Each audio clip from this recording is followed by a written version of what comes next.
Un incident imprévu frappe les installations de gaz en Norvège, et soudain l'Europe se retrouve face à la menace du froid glacial, oubliant toutes ses disputes politiques.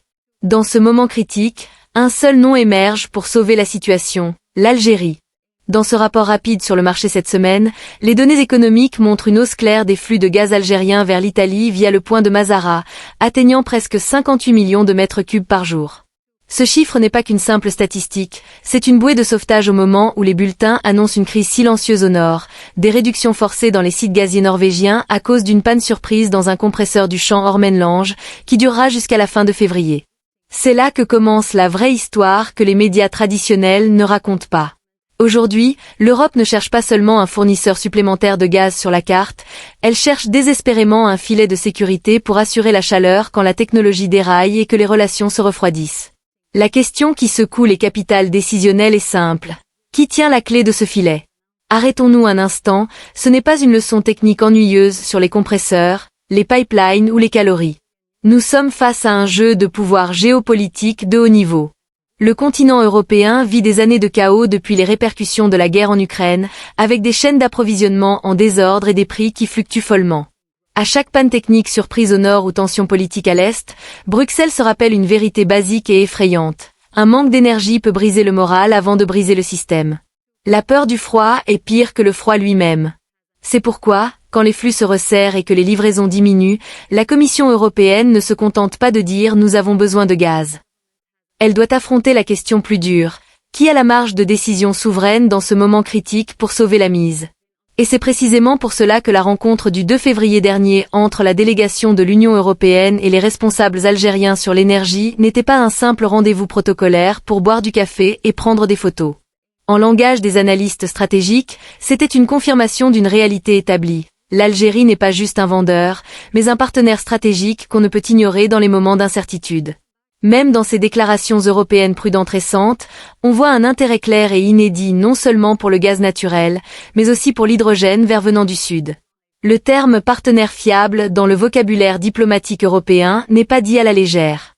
Il est réservé à ceux que l'Europe voit comme une partie intégrante de sa sécurité nationale, même si certaines capitales occidentales hésitent à l'admettre publiquement pour des raisons politiques. Maintenant, entrons dans la zone sensible où les mots se disent à voix basse. Certains commentateurs et experts en stratégie décrivent ce que possède l'Algérie aujourd'hui comme une capacité nucléaire économique. Pas de panique, cela n'a rien à voir avec des armes de destruction massive ou des tests atomiques. Il s'agit d'un concept de dissuasion souveraine économique. Une nation qui détient une clé capable de calmer ou d'agiter un marché entier touchant des centaines de millions de personnes, simplement par un contrôle intelligent des timings de flux, des types de contrats et des formes de partenariat. Cette clé que tient l'Algérie fait sonner les téléphones à Alger avant toute autre capitale dès le premier signe de crise. Mais voici le point clé. Est-ce que cette clé économique peut devenir un avantage politique? Pour répondre, regardons la plaie qui n'a pas cicatrisé avec l'Espagne. La mémoire à Madrid est tenace. Ces dernières années, le monde a vu comment l'énergie s'est mêlée à la politique dans les relations algéro-espagnoles, avec des avertissements publics sur la réexportation et un gel presque total de l'accord d'amitié et de bon voisinage, sur fond de virage espagnol dans la question du Sahara occidental. Aujourd'hui, même si les eaux commerciales reviennent un peu à leur cours, il n'y a pas de document officiel disant que l'Algérie coupera définitivement le gaz à Madrid, et en tant qu'analystes, nous ne nous basons pas sur des rumeurs. Mais il suffit de comprendre une chose pour voir l'image. Quand la politique se tend, chaque facture d'énergie devient un test de confiance. Les Espagnols savent maintenant que la chaleur dans leur maison dépend du respect de la souveraineté de leurs partenaires du Sud. Permettez-moi de poser une question qui élève le niveau d'anticipation. Et si la tension revenait par la porte du Parlement européen, via des deals d'armement suspects ou des alliances régionales hostiles? Pas parce que le gaz est une arme agressive, mais parce qu'il est devenu un miroir. Quand l'État algérien envoie un message politique, le marché capte d'abord le risque de changement de conditions. Et quand l'investisseur européen sent que les règles pourraient bouger, les craintes montent, et un simple communiqué de presse peut causer des fluctuations en bourse. Maintenant, pourquoi l'Italie semble-t-elle si différente dans ce tableau? Tout simplement parce que Rome ne veut pas seulement le gaz, elle veut la position. Les flux via Mazara donnent à l'Italie un rôle historique comme porte d'entrée du sud de l'Europe. Cela crée un croisement d'intérêts solide et durable. L'Italie a vraiment besoin de la stabilité et de la force de l'Algérie pour protéger son industrie lourde et ses stocks stratégiques. En retour, L'Algérie bénéficie d'un partenaire qui demande des contrats à long terme, des investissements communs en technologie, et pas juste un accord d'urgence pour un mois. En arrière-plan, Rome pense plus grand, devenir un hub de transit pour distribuer l'énergie à l'Europe centrale et à l'Allemagne si les options du Nord et de l'Est se resserrent. Écoutez bien ce point et concentrez-vous. L'Algérie n'est pas un pays qui attend le client, c'est un pays avec une diversité de routes que beaucoup envient. Un pipeline géant vers l'Italie via Transmed, un lien direct vers l'Espagne via Medgaz, et un ancien chemin via le Maroc qui est arrêté. Cette variété géographique transforme toute crise européenne en appel d'urgence automatique à l'Algérie. C'est une diversité qui donne du poids aux négociations. Avec chaque saison froide et chaque tempête de neige en Europe, le poids de la décision algérienne monte calmement et solidement, sans bruit médiatique. Et maintenant, arrivons à la partie qui complète l'idée entière. Même si les flux se stabilisent aujourd'hui, la vraie bataille n'est pas là. Elle commence au renouvellement des contrats. L'Europe craint moins une coupure soudaine que de nouvelles clauses dans un nouveau contrat. Le prix seul n'est plus le juge final. L'Algérie négocie aujourd'hui avec une logique de paquet complet.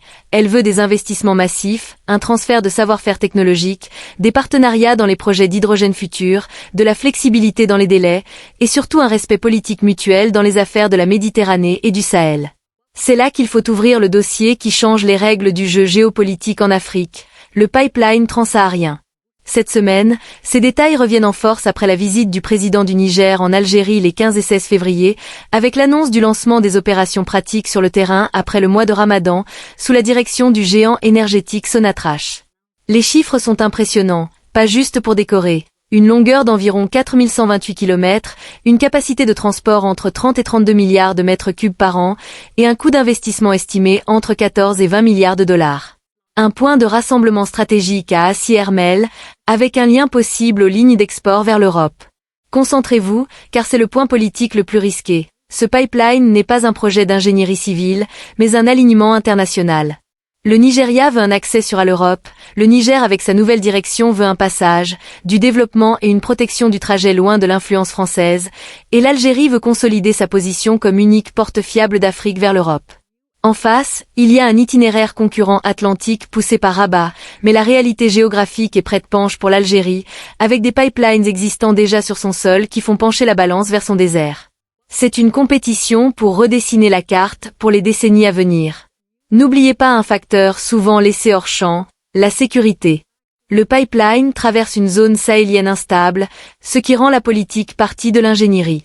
C'est pourquoi le réchauffement rapide entre Alger et Niamey après des mois de refroidissement diplomatique n'est pas un détail mineur.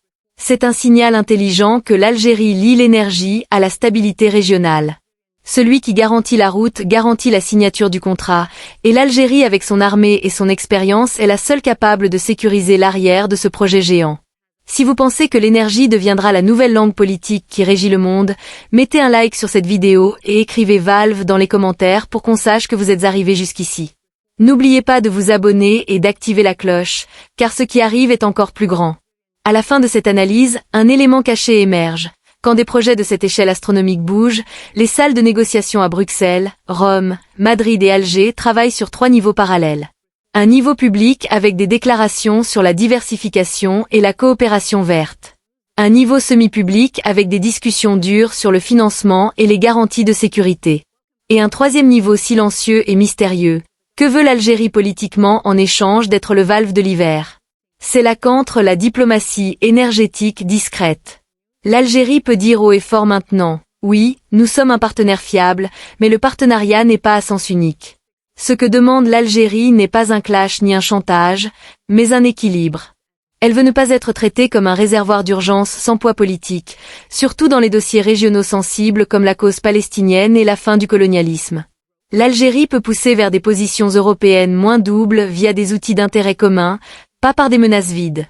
La clé souvent ignorée dans les nouvelles urgentes est que quand l'Europe reconnaît l'Algérie comme partenaire stratégique, elle admet implicitement que la décision énergétique est devenue partie du choix politique souverain de l'Algérie. Et si le pipeline transsaharien se réalise vraiment, l'Algérie passera d'un valve d'urgence temporaire à un axe permanent incontournable, qui équilibre les rivaux, négocie les termes et bâtit une influence qui s'étend des profondeurs de l'Afrique au cœur de l'Europe, sans bruit. Si le Nord déraille encore et que les stations s'arrêtent, les Européens ne demanderont pas qui vend du gaz, mais d'une voix tremblante. Qui décide d'ouvrir le valve, et pourquoi l'Algérie cette fois?